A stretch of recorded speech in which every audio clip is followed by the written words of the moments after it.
Hello, good morning दोस्तों। कैसे हैं आप लोग? आशा करती हूँ ठीक होंगे, है ना। खुद पर विश्वास करना सबसे बड़ा साहस है और ये साहस करते रहे। सकारात्मक सोचे और सकारात्मक रहे, क्योंकि सकारात्मकता ही वो ऊर्जा है जो आपको हर बैड सिचुएशन में लड़ने में ताकत देती है और ऊर्जा देती है। तो इस ऊर्जा को बनाए रखें, है ना। स्वागत है आप लोगों के ही क्लास AFT एडू बूस्ट में, है ना। इस चैप्टर से जितना नॉलेज है उसे और बूस्ट करें, ताकि इस चैप्टर से आने वाली क्लासेस कोई क्वेश्चन आपसे ना छूटे। देखिए, ये जनरली मानते हैं, क्योंकि कोई भी चीज़ तभी हार्ड होता है जब हम उसे पढ़ते नहीं, है ना। तो अरे SPT एक्ट क्या है ना, बहुत हार्ड है, ऐसा होता है ना कि SPT एक्ट नहीं पढ़ना, याद ही नहीं होता है। तो याद क्यों नहीं होता? क्योंकि हम पढ़ते नहीं है उसको, ठीक है। फिर CNT एक्ट, है ना। तो अभी मैं इजी वे से, और जितने भी, देखिए मैं पहले प्रीवियस ईयर लाई हूँ, इसके जितने भी क्लास बनेंगे 10-15 मैं उसको करूँगी। फिर बहुत क्लियर होता जाएगा। जैसे कि इसमें टर्मिनोलॉजी आएगा रैयत, ठीक है। तो रैयत क्या है? जब मैं सब्जेक्टिव पढ़ाऊंगी तो वहाँ तो मैं सब टर्मिनोलॉजी आगे ही पढ़ा दूंगी, बट यहाँ पे मैं प्रीवियस ईयर करवा रही हूँ। तो जहाँ भी जो टर्मिनोलॉजी आएगा मैं उसको बताते हुए जाऊंगी, अब घबराए नहीं। तो इससे भी आपका बेस बहुत स्ट्रांग हो जाएगा, और SPT एक्ट से डरे नहीं, क्योंकि जब हम पढ़ेंगे नहीं तो वो हमें हार्ड लगेगा। जब हम कोई भी चीज़ पढ़ लेंगे तो बोलते ना, इंसान से ज़्यादा दिमाग वाला कोई नहीं है, या फिर कोई हार्ड नहीं बना है। इसलिए हम कोई भी चीज़ को प्रैक्टिस करेंगे ना, तो वो बहुत इजी हो जाएगा हमारे लिए, है ना। देखिए, अभी कंटिन्यू झारखंड एग्ज़ाम लेने वाला है, और 15 JPSC ज़्यादा दिन नहीं है, 8 मार्च का डेट है। तो अभी देखिए क्या होता है, बट आई होप डेट बढ़ जाए, इन द सेंस कि एज, जो मैक्सिमम एज है वो बढ़ जाए, ताकि जो वंचित वर्ग है, जो 1-1.5 लाख लोग जो एग्ज़ाम से बाहर रहे हैं, उनको अपॉर्चुनिटी मिले, ताकि, क्योंकि देखिए उनका गलती नहीं है। अगर 15 साल में आप 3 या 4 बार कंडक्ट करवा रहे हैं, तो उनका एज तो खा ही रहे ना। वो बेचारे इतना दिन से पढ़ाई कर रहे हैं कि चलो कोई नहीं, हमारा नेक्स्ट बार सिलेक्शन हो जाएगा। देखिए, इजी तो एग्ज़ाम है ही नहीं, है ना। ऊपर से करप्शन है, इसको सब वाकिफ़ होंगे। देखिए, कहना सही नहीं है, बट ये हकीकत है। तो बच्चे या फिर फाइट करने के लिए नहीं देंगे, या फिर टाइम से आप एग्ज़ाम ले लीजिए, ठीक है। टाइम से नहीं ले रहे हो तो वो उसमें स्टूडेंट का क्या गलती है जी? तब भी वो रिक्वेस्ट करते हैं, जबकि उनका हक है कि उन्हें मिले, अपॉर्चुनिटी मिले। आप एज को सडनली नहीं कवर कर सकते ना। आप 2-2 साल करके कवर करें, ताकि बोल दिया जाए कि 2-2 साल करके हम कवर कर लेंगे, है ना। ताकि लोगों के माइंड में ये रहे कि हाँ, हमारा 3 साल में खत्म हो रहा है, दूसरा साल में खत्म हो रहा है, तो वो कहीं आगे के सोचे। चलिए कोई बात नहीं, हमारा काम है भी पढ़ना, और जैसा भी सिचुएशन है उसके साथ आगे बढ़ना। बट देखिए, ये सबसे झारखंड स्पेशल में संथाल प्रगना काश्तकारी नियम SPT एक्ट, इससे क्या बोलते हैं? SPT मीन्स होता है कि संथाल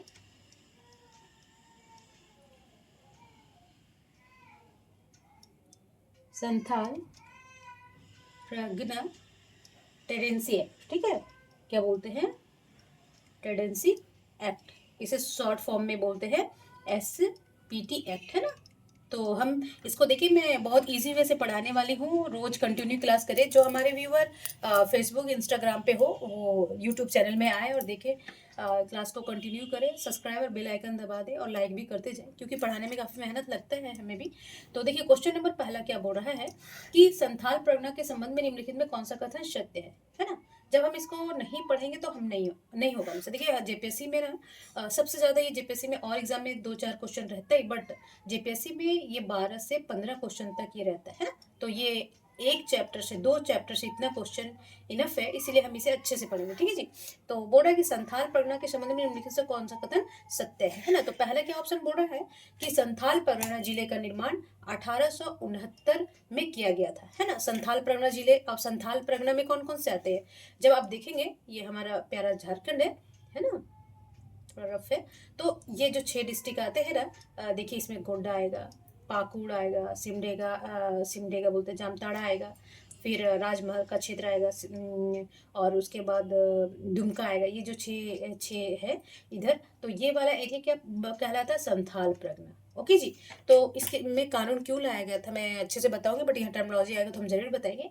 तो दूसरा क्या है कि ये क्या किया था, जिले का निर्माण कब किया गया था, तो 1859 में। तो ये क्या है, सत्य है, ठीक है। अच्छा, दूसरा क्या बोल रहा है कि इस क्षेत्र का पुराना नाम जंगलतरी ट्रैक था, जिसे दामिनी एक कोह के नाम से जाना जाता है ना। देखिए दामिनी कोह का ही ये वास्तव में इसे क्या, ये इसमें साहबगंज आते हैं। दामिन को जो संथाल परगना का एरिया है, इसमें मोस्टली देखिए जो आता है पाकुड़, गोड्डा और संथाल है ना, जैसे ये पाकुड़ हो गया, यहाँ गोड्डा हो गया, और ये हो गया साहबगंज। तो ये क्षेत्र मोस्टली ये क्षेत्र आता है इसके दामिन के अंदर।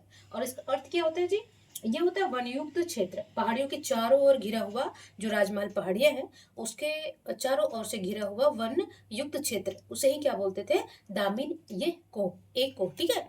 तो ये भी क्या था, ये भी सत्य है। इसके अंतर्गत आने वाली जागीर जमींदार को राजस्व और क्या है पंजी में तौजी नंबर से दर्शाया जाता था।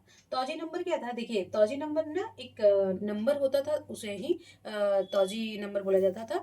और तीसरा चौथा क्या, उपयुक्त में सभी, तो इसमें क्या हो जाएगा, सभी, ठीक है, क्योंकि वो जो संथाल परगना जिला 1859 में बना था, ये सत्य है। फिर दूसरा है कि इस क्षेत्र का प्रोग्राम जंगल ट्रैक था, जिसे दामिन को मोस्टली वो राजमहल, साहबगंज और गोड्डा और पाकुड़ वाला क्षेत्र आता है। तो ये भी सही है। और ये राजस्व पंजी में तौजी नंबर से दर्शाया गया था, तो ये भी क्या है, सही है। तो आंसर क्या हो जाएगा जी, सभी सही है। संथाल परगना में पहला रैयत कानून Santhal Pargana settlement regulation act 1872 था, यह किस वर्ष पारित किया गया था।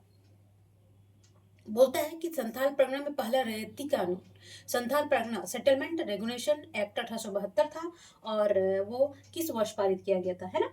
तो देखेंगे ये कब पारित किया गया था, ये 1872 में पारित किया गया था। अच्छा देखिए ये कानून लाया क्यों गया था, जो ये था settlement regulation act 1872 Santhal Pargana जो था। रैयत में थोड़ा सा यहाँ बता देना चाहूंगी कि रैयत क्या होता है ना। देखिए रैयत के अंतर्गत वैसे व्यक्ति शामिल हैं जिन्हें खेती करने के लिए भूमि धारण करने का अधिकार दिया जाता है ना। देखिए क्या होता था, मैं पहले ये बता दूं कि संथाल परगना सेटलमेंट जो रेगुलेशन एक्ट 1872 क्यों लाया गया था, है ना। तो उसके दो तीन रीजन है। जैसे कि आदिवासियों का जो जमीन था ना, वो बाहरी लोग हड़पते जा रहे थे, उन्हें कुछ पैसे देते थे, ड्रिंक पिला देते थे या हड़प लेते थे, है ना। तो उसके जमीनों को संरक्षण जो ब्रिटिश कानून द्वारा बनाया गया कानून आदिवासी संरक्षण, जो उनके जमीन था उनके संरक्षण के लिए बनाया गया था। और बोल रहे थे कि जो गैर आदिवासियों को ट्रांसफर किया जाता था ना जमीन, उससे संरक्षण के लिए, ठीक है। और विशेष प्रशासनिक व्यवस्था भी लागू किया गया इस क्षेत्र में, ठीक है।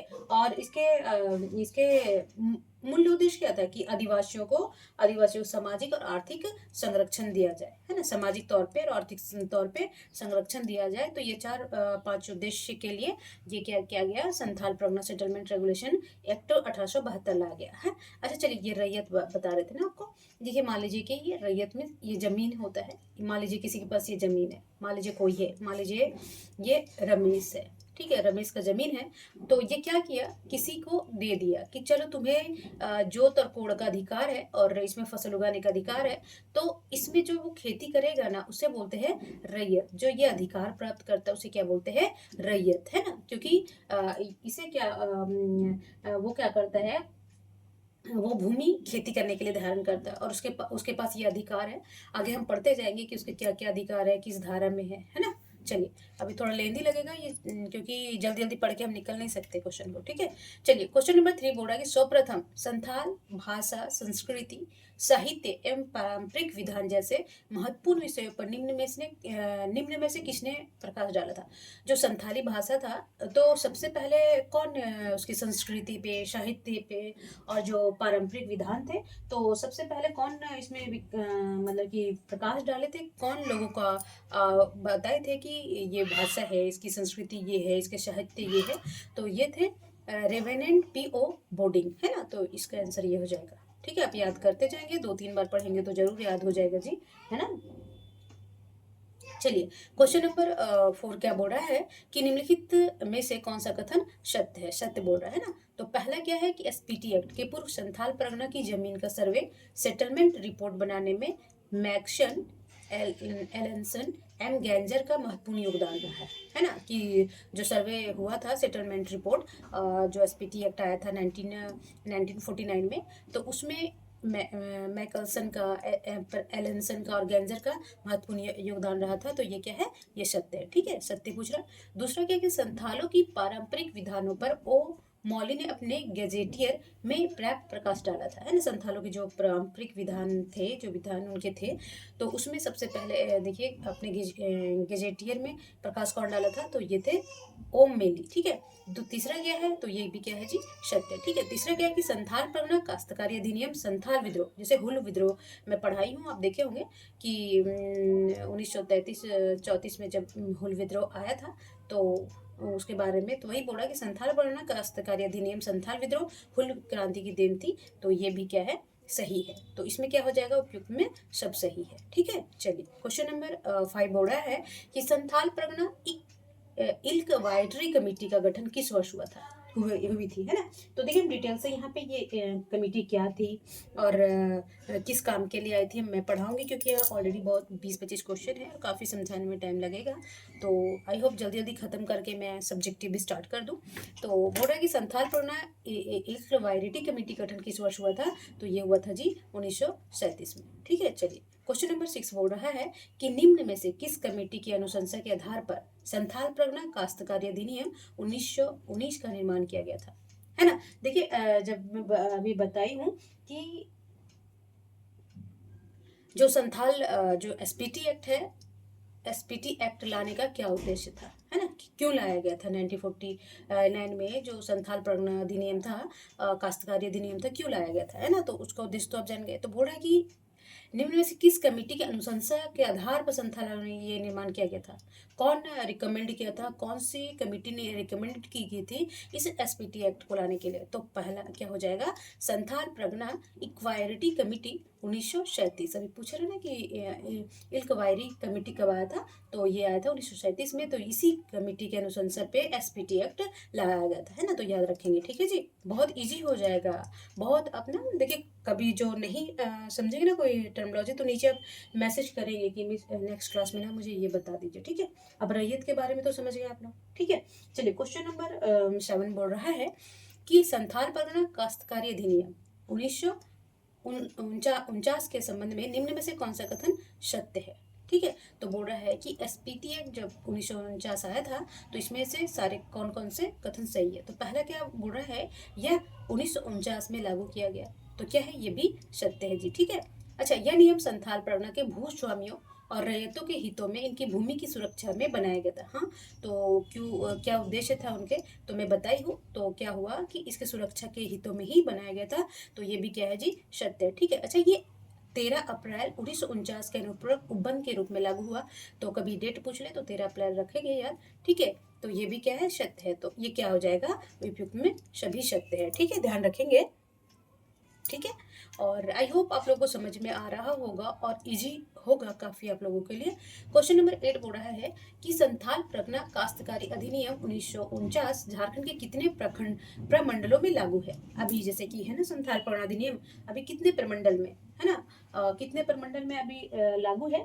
तो देखेंगे सिर्फ एक प्रमंडल, है ना, एक प्रमंडल में कुल 6 जिले हैं।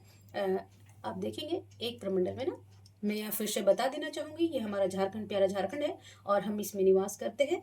ठीक है, तो इसमें क्या है, देखिए ये वाला पोर्शन। ठीक है, इसमें कौन कौन सा आएगा जी, साहबगंज आएगा, संथाल परगना, फिर आएगा पाकुर, फिर आएगा जामताड़ा, फिर आएगा गोड्डा। ठीक है, और कौन सा बचा, दुमका और देवघर। ठीक है, और यहाँ आ जाएगा जी दुमका, और ये आ जाएगा जी देवघर। तो ये कितने 6 डिस्ट्रिक्ट हो गए हैं। अगर जिला बोले तो 6 जिलों में। ठीक है, कितने जिलों में, ये 6 जिलों में। ठीक है, 6 जिले में लागू है, और वो 6 जिले हैं देवघर, गोड्डा, दुमका, साहबगंज, पाकुड़ और जामताड़ा, यानी कि संथाल परगना। और प्रमंडल पूछे तो एक एक वही है ना, संथाल परगना प्रमंडल। ठीक है, हम परमंडल पढ़ा चुके हैं, अब देखेंगे तो कौन सा हो गया, एक में, है ना, तो ये ध्यान रखेंगे। चलिए क्वेश्चन नंबर 9 बोल रहा है कि संथाल परगना काश्तकारी अधिनियम 1949 में संक्षिप्त नाम प्रारंभ तथा प्रसार किस धारा में है। मतलब कि जो एसपीटी एक्ट से संक्षिप्त नाम है वो किस धारा में किया गया है। कि आप देखिएगा कि जब हम कोई भी चीज़ स्टार्ट होता है तो उसका परिभाषा ही पहले से स्टार्ट होता है, तो थोड़ा गेस भी लगाएंगे तो पहला क्या होगा, पहला धारा 1 है ना, क्योंकि इसमें कितनी काफ़ी धाराएं हैं बताऊंगी टोटल उसमें। तो बोल रहा है कि संथाल परगना काश्तकारी अधिनियम का तो संक्षिप्त नाम एसपीटी एक्ट हम जब बोलते हैं 1949, तो कौन सा धारा में ये इसका शॉर्ट फॉर्म किया गया है, तो धारा 1 में। ठीक है, चलिए क्वेश्चन नंबर 10 बोल रहा है कि संथाल परगना काश्तकारी अधिनियम 1949, है ना, क्या बोल रहा है कि संथाल परगना काश्तकारी अधिनियम 1949 के विधान के स्थानीय विस्तार परिवर्तन के अधिकार या किसी क्षेत्र में वापसी किस धारा में है ना। तो बोलते हैं, देखिए पहले हम इसको क्वेश्चन को समझें कि संथाल परगना जो एक्ट आया है उसके नियम के अनुसार जो स्थानीय विस्तार परिवर्तन के अधिकार और किसी क्षेत्र से वापसी, मान लीजिए कि ये क्षेत्र है ना, तो विस्तार इसका विस्तार या फिर क्षेत्र से वापसी जो नियम है एक्ट के तहत वो किस धारा में मेंशन किया गया है, तो ये किया गया है धारा भाग 2 में। किस में किया गया, ये धारा होगा जी, माफ करेंगे यहाँ पे धारा होगा, ठीक है, थोड़ा देख ही नहीं मैं, ठीक है, तो ये धारा 2 में होगा। ठीक है, चलिए क्वेश्चन नंबर 11 बोल रहा है कि संथाल परगना काश्तकारी अधिनियम 1949 में आदिवासी की परिभाषा किस धारा में है। अगर मान लीजिए कि ये जो एक्ट है वो आदिवासियों के भूमि संरक्षण के लिए लाया गया, उनके सामाजिक और संस्कृति संरक्षण के लिए लाया गया, तो बोलता है कि जो किन के, तो आदिवासी, तो उस आदिवासी की परिभाषा किस धारा में किया गया कि कोई भी ऐसा व्यक्ति जैसे अनुसूची खा में, अब आदिवासी किसको माना जाएगा, जो इस एक्ट में लाया गया कि अनुसूची खा में अनुसूचित आदिवासी को आदिवासी जाति या जनजाति के रूप में ये कौन करेगा, अधिसूचित कि कौन आदिवासी है, अर्ध आदिवासी है, तो ये करेगा राज्य सरकार, है ना, कौन करेगा जी, ये करेगा राज्य सरकार और अनुसूची खा के तहत।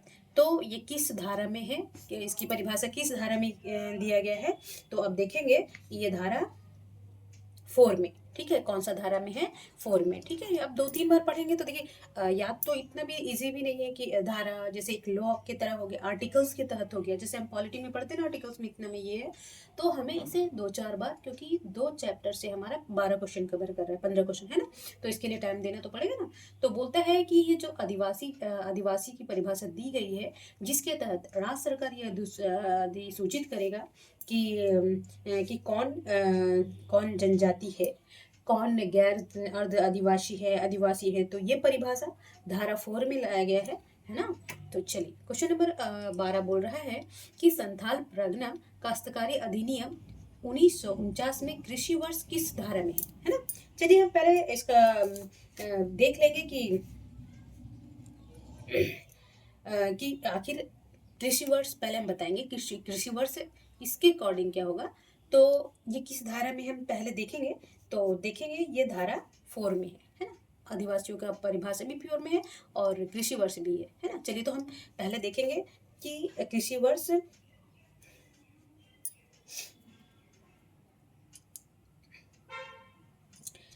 तो पहले देखेंगे कि कृषि वर्ष होता क्या है। देखेंगे बंगाल जो बंगला परंपरा है ना, बंगाली परंपरा, उनके अनुसार एक कृषि वर्ष होता है, आरंभ कब होता है, वैसाख, है ना, जो ये कभी वैसाख में है ना।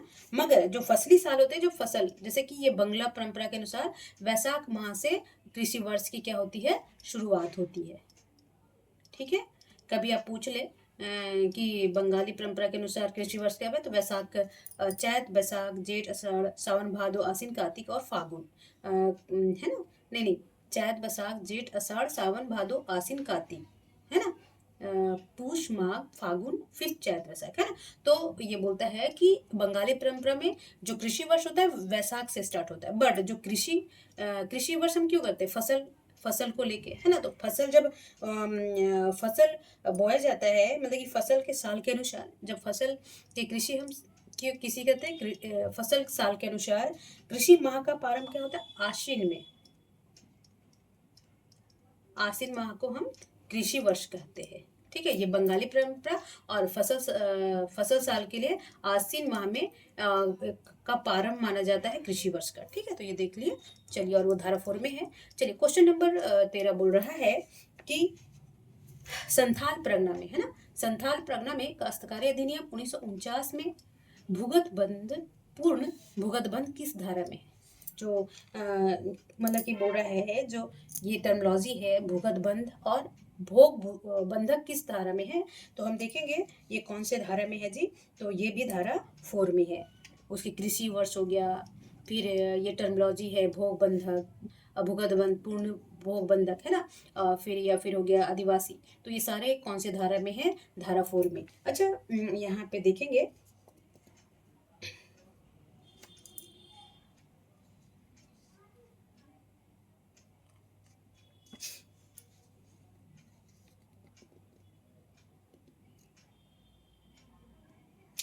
देखिए, ये भूगत बंद हो गया ना। भूगत बंद किसे बोलते हैं? मान लीजिए कोई व्यक्ति के पास ये रमेश का जमीन है ना, रमेश मुंडा के पास ये जमीन है, रैयत, ठीक है। अब ये क्या किया कि इसके पास पैसा घट गया कि अरे भाई मुझे कुछ अपने बच्चों को पढ़ाना है, तो पैसा नहीं, बस हमारे पास जमीन है। तो इसको ना इससे ये ऋण लेता, उधार लेता है ना, उधार लेता है। और इसको दूसरे व्यक्ति को इस शर्त पे दे देता है कि लो, तुम इसके बदले मुझे पैसे दो और ये अपने अधिकार में रखो। और इसमें इस आधार पे कि जब तक मैं आपका उधार ना लौटा दूं, तो इसमें मेरा कोई अधिकार नहीं है। इसके आय में जो आप खेती करेंगे उससे जो आय होगा, है ना, इसका जोत का अधिकार अभी मेरे पास नहीं है। कब तक? जब तक मैं अपना उधार चुका ना दूं। तो इसे क्या बोलते हैं? भुगत बंध या पूर्ण भोग बंधक, ठीक है। तो इसे बोलते हैं भुगत बंध या पूर्ण भोग बंधक, ठीक है। तो ये देख लिया। और ये किस में है टर्मिनोलॉजी? तो धारा 4 में है, ठीक है। चलिए, क्वेश्चन नंबर 14 बोल रहा है कि कि संथाल परगना काश्तकारी अधिनियम 1949 में जोत की चर्चा किस धारा में की गई, है ना। तो देखिएगा कि जोत किसे बोलते हैं, पहले हम बताएंगे। पहले हम देखेंगे कि जोत की चर्चा भी किस में है, आदिवासियों की चर्चा किस में है, भूगत बंध की चर्चा किस में है ना, कृषि वर्ष की चर्चा किस में है। तो अब देखेंगे ये भी धारा, देखिए मोस्टली ना जो टर्मिनोलॉजी है, तो यहाँ पे ना भाग भाग आ रहा है, माफ करेंगे, पता नहीं कैसे हो जा रहा है जी, ठीक है। तो इसमें भी धारा लगा लेंगे आप, ठीक है। तो ये भी धारा हो जाएगा। हाँ, तो अभी बोल रहा है कि जोत की जो परिभाषा है तो कौन सी धारा में है? तो ये भी धारा 4 में है ना। तो मोस्टली देखिए टर्मिनोलॉजी कितना है, धारा 4 जब हम पढ़ेंगे तो उसमें सारा टर्मिनोलॉजी आएगा, हम सारे पढ़ाएंगे आप लोगों को, है मोस्टली। अब देखिए भी जैसे रैयत आया है ना, अब जोत आ गया, ठीक है। अब जोत क्या है जी? जैत नहीं, जोत, ठीक है। अब जोत किसे बोलते हैं, है ना। तो देखिए, हाँ, मान लीजिए ये हमारा जमीन है, हमारा नहीं, ये रमेश का जमीन है, ओके। ये रमेश का जमीन है, रमेश मुंडा का। अब ये क्या करता है कि रमेश द्वारा ये क्या है, इसके पास धारित है ये जमीन, ठीक है। या फिर ये किसी से लिया है कि हम इसमें खेती वेती करेंगे, तो ये क्या है, रैयत, रैयत बन गया। तो अब ये रमेश क्या हुआ कि इसका जोत बन गया, इस रैयत का जोत है ना, ये इसी पे वो खेती बाड़ी करेगा, आय कमाएगा, है ना। तो ये क्या हो गया, रमेश मुंडा क्या हो गया, जोत, इसका रैयत का जोत हो गया। तो जोत उसका मतलब इसका अधिकार इसी के पास है ना। तो वही बोलते हैं कि इसका अर्थ वही होता है ना, जो रैयत का हो, है ना, रैयत का यानी कि जो खेती करने का अधिकार रखता हो उसे जोत कहते हैं। चलिए, आज जो समझ में नहीं आएगा तो आप प्लीज़ बताएंगे मैसेज करके कि मैम आप थोड़ा और सा डिस्क्राइब करो, है ना, थोड़ा और अच्छे से पढ़ाओ, ठीक है। चलिए, हाँ, अब क्वेश्चन नंबर 15 बोल रहा है कि संथाल परगना काश्तकारी अधिनियम 1949 में खास ग्राम की चर्चा किस धारा में की गई है ना। तो देखेंगे जितने भी टर्मिनोलॉजी होंगे तो अब देखेंगे कि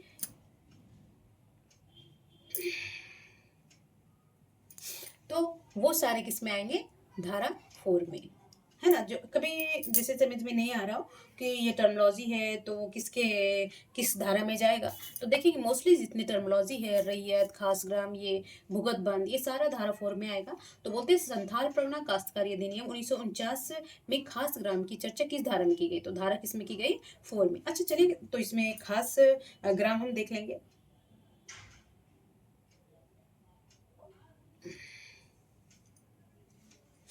देखिए मान लीजिए ये जमीन है, ठीक, तो ये रैयत है, ये कोई जोत है, जो भी है, ठीक है, ये जमीन है। तो बोल रहा है कि एक ऐसे ग्राम से, मान लीजिए कोई गांव है, माफ करेंगे यहाँ पे नहीं, कोई गांव है, उसमें ना कोई जमींदार है, ठीक है। इसमें क्या है, जो इसमें ना तो कोई मूल रैयत है, इस जमीन, जो गांव की जमीन है उसमें ना कोई रैयत है, ठीक है, और ना ही उसके कोई ग्राम प्रमुख है, ना ही कौन है, कोई ग्राम प्रमुख है इस गांव के, ना कोई रैयत है जमीन करने वाला, और ना कोई ग्राम प्रमुख है, तो इसे क्या बोलते हैं, खास ग्राम।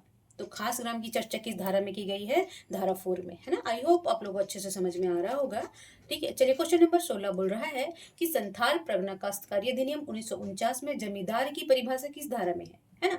अब देखेंगे परिभाषा आप गेस भी कर सकते हैं, तो ये भी क्या है कि धारा 4 में, टर्मिनोलॉजियाँ सारे जितने भी हैं, जमींदार क्या है ये सब, तो ये धारा 4 में है। तो अच्छा देखिएगा संथाल, देखिए क्या क्वेश्चन पूछ रहा है ना, जमींदार किसमें है, भुगत वन, प्रमुख गांव, ये सारे टर्मिनोलॉजी धारा 4 में है, और हम पढ़ते जा रहे हैं और याद भी होता जा रहा है, ठीक है। तो संथाल परगना काश्तकारी अधिनियम 1949 में जमींदार की परिभाषा किसमें कर गई है, धारा 4 में। अच्छा चलिए, तो ये जमींदार क्या होते हैं, उनके का जो संथाल परगना एक्ट के तहत, एसपीटी एक्ट के तहत, तो हम संथाल परगना नहीं बोलेंगे, बार बार एसपीटी एक्ट 1949 बोलेंगे। तो ये जमींदार, मान लीजिए ये जमीन है गाँव का, ठीक है जी, तो ये रैयतों के पास है, ठीक, रैयत होंगे ना इनके। तो अभी क्या है, ये जमींदार क्या करता है, इससे जो भी इनकम होती है, तो एक मान लीजिए इससे 100 रुपया इनकम हुआ, इससे 200 इनकम हुआ, इससे 500 इनकम हुआ, है ना। तो ये क्या करेगा, एक इससे 10%, इससे भी 10%, तो इसमें 10 रुपया, इसमें 20 रुपया, और इसमें 50 रुपया, है ना। तो ऐसे ऐसे करके ये लगान देंगे अपनी इनकम के अनुसार। तो ये जमींदार किसका हक होगा, ये जमींदार का हक होगा। तो वही बोलता है कि वह व्यक्ति जिसे लगान पाने का अधिकार है, वो क्या है, जमींदार है, ठीक है। तो चलिए अब इसका परिभाषा किसमें है जी, धारा 4 में, है ना। चलिए क्वेश्चन नंबर 70 बोल रहा है कि संथाल परगना कि काश्तकारी अधिनियम 1949 में गैर आदिवासियों की परिभाषा किस धारा में की गई है। आई गेस आप लोग जान गए होंगे, क्योंकि ऊपर में हमें पढ़ाई ना कि जो आदिवासी है, आदिवासी वर्ड भी किस धारा में है, तो ये भी धारा 4 में है। तो गैर आदिवासी भी किस में होगा जी, तो धारा 4 में इसकी परिभाषा है ना। तो ये तो हो गया क्लियर। अच्छा, अब गैर आदिवासी किसे, अब इसका अधिकार तो राज्य सरकार के पास है, राज्य सरकार अधिसूचित करती है ना। तो वो किसके आधार पे, जो अनुसूची खा में है वो तो आदिवासी हैं, है ना। अच्छा, तो गैर आदिवासी कौन होंगे, जो अनुसूची खा में नहीं होंगे, है ना। तो उसे क्या बोला जाएगा, गैर आदिवासी, ठीक है जी। चलिए क्वेश्चन नंबर 18 बोल रहा है कि संथाल परगना काश्तकारी अधिनियम एक्ट रैयत की परिभाषा किस धारा में की गई है ना। देखिए सारे परिभाषाएं पूछा गया है, तो बोल रहा है रैयत, है ना। हम फिर से बताएंगे रैयत क्या है। तो देखिए पहले हम जानेंगे कि आंसर क्या हो जाएगा, धारा 4 में जितने भी टर्मिनोलॉजी है, रैयत, फिर खास ग्राम, आदिवासी, गैर आदिवासी, सारे किस धारे में है, तो जितनी भी टर्मिनोलॉजी है धारा 4 में है। अच्छा, तो अब हम यहाँ देखेंगे कि रैयत की परिभाषा तो धारा 4 में देख लिए। अच्छा, ये रैयत क्या होता है जी, है ना।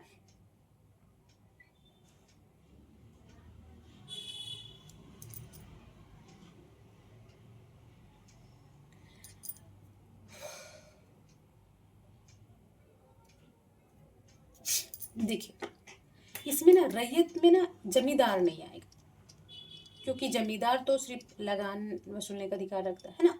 तो देखिए मान लीजिए ये जमीन है, ये जमीन का है ना, तो इसमें कोई परिवार भी आएगा, सदस्य भी आएगा, या कोई ऐसा व्यक्ति जो इसमें क्या है, जमीन है जो भाड़े के मजदूरों को जोतने के लिए भूमि धारण करता हूँ। मान लीजिए कि ये बटाई पे ले लिया कि मैं खेती करूंगा, और ये क्या करेगा, ये जमीन को भाड़े के मजदूरों से भी करवा सकता है, बट इसका अधिकार, ये जमीन पे अधिकार किसका है, तो कोई व्यक्ति का है।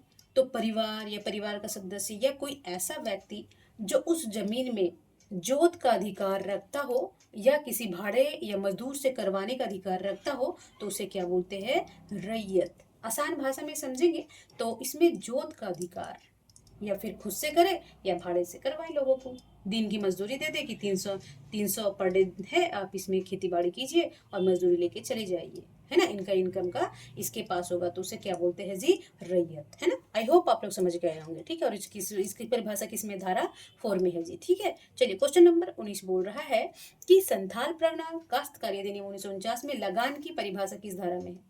हाँ, तो अब लगान, लगान तो आपको लोगों को पता है कि क्या किसमें, तो देखिए जितने भी टर्मिनोलॉजी आंख बंद करके धारा 4 लगाएंगे जी आप, ठीक है। कितना इजी था, और हम कितना इसको हार्ड ले रहे थे कि बाप रे मेरे से तो ना समझ में आएगा, मैं तो पढ़ूंगा ही नहीं, है ना। तो बोलता है कि लगान की परिभाषा किस धारा में, तो धारा 4 में। अच्छा,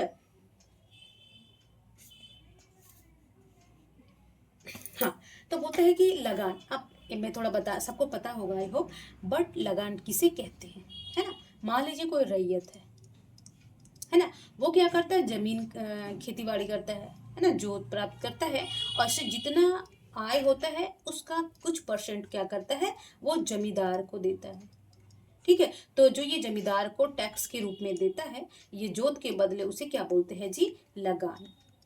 लगान मूवी देखेंगे आप लोग, तो इसे क्या बोलते हैं, लगान, है ना। तो ये समझ गए, और इसका परिभाषा भी इसमें है, तो ये धारा 4 में है, ठीक है। चलिए क्वेश्चन नंबर 20 बोल रहा है कि देखिए लंबा तो क्वेश्चन क्लास होगा, क्योंकि आप देखिए जल्दी जल्दी में निकालना भी नहीं, अभी इससे कितना कंप्लीट हो गया होगा। अगर आप संथाल प्रगना नहीं भी पढ़ेंगे अभी सब्जेक्टिव, तब भी बहुत क्लियर होता है, जोत हो गया, खास ग्राम क्या है, जमींदार को लगान क्या है ना, सारा तो कंप्लीट होते जा रहा है ना। तो चलिए क्वेश्चन नंबर 20 बोल रहा है कि संथाल प्रगना काश्तकारी अधिनियम 1949 में खाली जोत की परिभाषा किस धारा में है ना।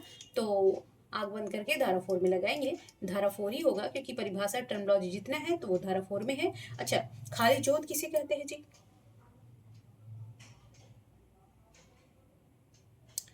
देखिए क्या होता है, ये जमीन है ना, तो इसका क्या होता है, रैयत, रैयत करता है इसके बाद में। तो बोलता है कि ये रैयत अभी बूढ़ा हो चला है ना। अब इसमें ये क्या किया कि चलो ठीक है, नेक्स्ट डे हम ट्रांसफर कर देंगे या अपना उत्तराधिकारी दे देंगे, ताकि मैं बूढ़ा हो गया, कर मैं काम नहीं कर पा रहा, है ना। जो रमेश मुंडा है वो क्या किया, इसमें खेती करने लायक, अब बूढ़ा हो गया, बट ये क्या किया कि सोचा कि नेक्स्ट साल हम इसे ट्रांसफर कर देंगे किसी के नाम पे, ताकि इसमें जोत कोड होता रहे। बट क्या किया, सडनली इसकी मृत्यु हो गई। तो ये क्या किया, ये मर गया रमेश मुंडा। अब ये बिना अपना उत्तराधिकारी को क्या बोलते हैं, उत्तराधिकारी छोड़े बिना मर गया, तो इसे क्या बोलते हैं, खाली जोत। क्या बोलते हैं, खाली जोत, है ना, समझ गए होंगे। और इसकी परिभाषा किसमें है, तो धारा 4 में, ठीक है जी। चलिए क्वेश्चन नंबर 21 बोल रहा है कि धारा संथाल प्रगना काश्तकारी अधिनियम 1949 में ग्राम समुदाय की परिभाषा किस धारा में है ना। तो ग्राम समुदाय की परिभाषा देखेंगे तो ये भी किस में आएगा जी, तो ये भी आएगा धारा 4 में, है ना, क्योंकि परिभाषा है तो परिभाषाएं सारे आते हैं धारा 4 में, है ना। चलिए, तो इसमें क्या ग्राम समुदाय पूछ रहे हैं,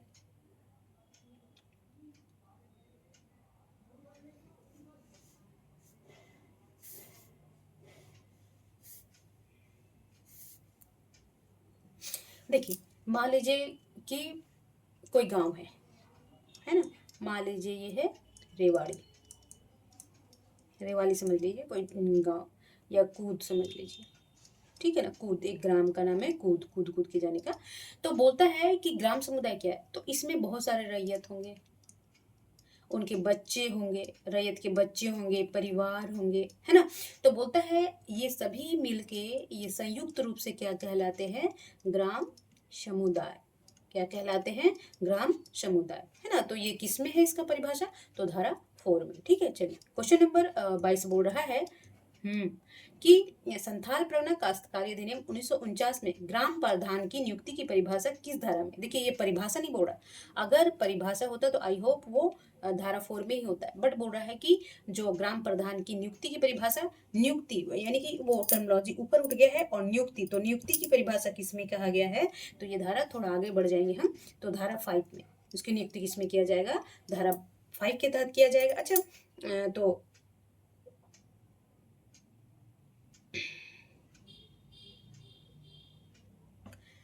तो ग्राम प्रधान की नियुक्ति कैसी होती है, मान लीजिए ये गांव है ना, यहाँ बहुत सारे रैयत रहते हैं, तो इनकी 2/3 बहुमत जिसके और जाएगा उसे क्या चुना जाएगा, ग्राम प्रधान। ठीक है, तो समझ गए होंगे, और इसकी नियुक्ति की प्रक्रिया धारा 5 में मेंशन है। ठीक है, चलिए क्वेश्चन नंबर 23 बोल रहा है कि संथाल प्रवना काश्तकारी अधिनियम 1949 में ग्राम प्रधान की मृत्यु प्रतिवेदन परिभाषा किस धारा में किया गया है ना, बोलता है कि जो ग्राम प्रधान की मृत्यु का प्रतिवेदन की परिभाषा किस धारा में है, तो ये धारा अभी थोड़ा सा याद रखना पड़ेगा आप लोगों को, धारा 6 में।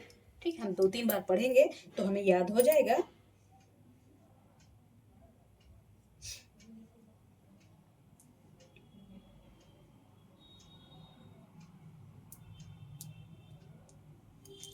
बोलता है मान लीजिए कि ये ग्राम प्रधान कोई गांव है, उसमें ग्राम प्रधान की क्या हो गई, मृत्यु हो गई है ना, किसी कारणवश उसे उनका मृत्यु हो गया, तो क्या करेगा, यहाँ का जो जमींदार होगा, अब तो बहुत आगे ये सब सिस्टम बढ़ गया है, ये तभी का है, 1949 के बाद बोल रहे हैं, अभी बहुत सारा बदलाव धीरे धीरे आता जाएगा, अब देखते जाएंगे हम। तो बोलता है कि मान लीजिए किसी ग्राम प्रधान का मृत्यु हो गया, तो जमींदार क्या बोलेगा कि 3 माह के अंदर नया ग्राम प्रधान की नियुक्ति के लिए आवेदन कहाँ पे देगा, ये उपायुक्त को, किसके पास देगा, उपायुक्त को देगा, कौन, जमींदार देगा, कि 3 माह के अंदर वो ग्राम प्रधान की मृत्यु हो गई है, तो एक ग्राम प्रधान की नियुक्ति की जाएगी, इसके आवेदन वो उपायुक्त को 3 महीना के अंदर नियुक्ति करने के लिए देगा। तो ये भी याद रखते जाइएगा कि वो आवेदन किसके पास जाता है, तो उपायुक्त के पास। ठीक है, और ये क्या, इसकी प्रतिवेदन परिभाषा किसमें है, धारा 6 में। ठीक है जी, चलिए क्वेश्चन नंबर 24 बोल रहा है कि, दिख रहा है आप लोगों को, हाँ, तो 24 बोल रहा है कि संथाल प्रवना काश्तकारी अधिनियम 1949 में ग्राम प्रधान का काबिलियत का लिखा जाना और जमानत देना की परिभाषा है ना, परिभाषा किसमें है, तो इसमें देखेंगे ये धारा 7 में, किसमें है, धारा 7 में। तो फिर से हम क्वेश्चन देखेंगे एक बार, क्योंकि जब हम क्वेश्चन नहीं,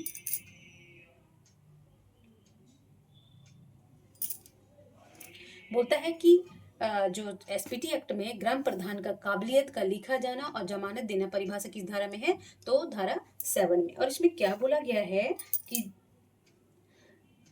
जो ग्राम प्रधान की नियुक्ति के पश्चात इन्हें एक पट्टा दिया जाएगा, है ना, एक पट्टा होता है जिसमें कबूलनामा कबूल करना होगा कि वे अपने पद रहते हुए राज्य सरकार द्वारा वो क्या करेगा, एक कबूलनामा दिया जाता है, एक पट्टा दिया जाता है, क्या दिया जाता है, पट्टा, वो एक कबूलनामा होता है, उसमें वो राज्य सरकार के द्वारा निर्धारित वो पद पर रहते हुए वो कबूल करेगा कि वो पद पर रहते हुए राज्य सरकार के निर्धारित नियमों का क्या करेगा, पालन करेगा, और ये सब सारा किस में है, ये धारा 7 में है। ठीक है, चलिए क्वेश्चन नंबर 25 बस लास्ट है, आप पेशेंस ना खोइए क्योंकि पढ़ना जरूरी है और ये आएगा ही, तो ये भी एक तरह का पढ़ाई है, आप स्पीड बढ़ा के देख लेंगे, और मुझे लगता है कि कोई वर्ड आप लोग ना समझे ऐसा नहीं है, है ना। चलिए क्वेश्चन नंबर 25 बोल रहा है कि संथाल प्रगणना अधिनियम 1949 में ग्राम प्रधान को किसी प्रकार पदांतरण का अधिकार नहीं होगा, किस धारा में है, ग्राम प्रधान को किसी प्रकार का पदांतरण नहीं होगा, इस किस धारा में है, तो ये धारा 9 में है जी, किसमें है, 9 में, है ना। इसमें क्या बोल रहा है वो कि ग्राम प्रधान का ये अधिकार नहीं होगा कि वो किसी प्रकार के पद का मतलब पदांतरण करे। ठीक है, तो इसकी इस धारा में मेंशन किया गया है, धारा 9 में। ठीक है, आई होप ये क्लास इंटरेस्टिंग लगा होगा, और देखिए इजी है, आप 2-3 बार पढ़ेंगे ना, देखिए मुझे तो पढ़ाते पढ़ाते ही याद हो जाता है, बट आप देखिए, और जितने भी टर्मिनोलॉजी थी मैं बताते गई, ये जो सीएनटी एक्ट है किस दामिनी को क्या है, वो किस किस डिस्ट्रिक्ट में लागू है, और कितने प्रखंड में प्रमंडल में लागू है, ये मैं सारा बता दी। आप पेशेंसली पढ़िए, और कल से मैं ये देखिए थोड़ा सा बोरिंग नहीं है, बट अब पढ़ेंगे तो बहुत ईजी हो जाएगा, और मैं सारा कंप्लीट करवा देती हूँ। एसपीटी और सीएनटी एक्ट, अभी एसपीटी एक्ट चल रहा है तो उसके काफ़ी जो आ रखे हैं आज तक, तो उससे रिलेटेड फिर से पूछेगा। आप देखेंगे रिपीटेड क्वेश्चन होते हैं, तो आप पढ़ेंगे, आप 14th और जेपीएससी में ज़रूर सिलेक्ट हों। अच्छे से पढ़ाई करें, स्वस्थ रहें, मस्त रहें, पढ़ते रहें और अपना अपनी फैमिली का ध्यान रखेंगे। नमस्कार।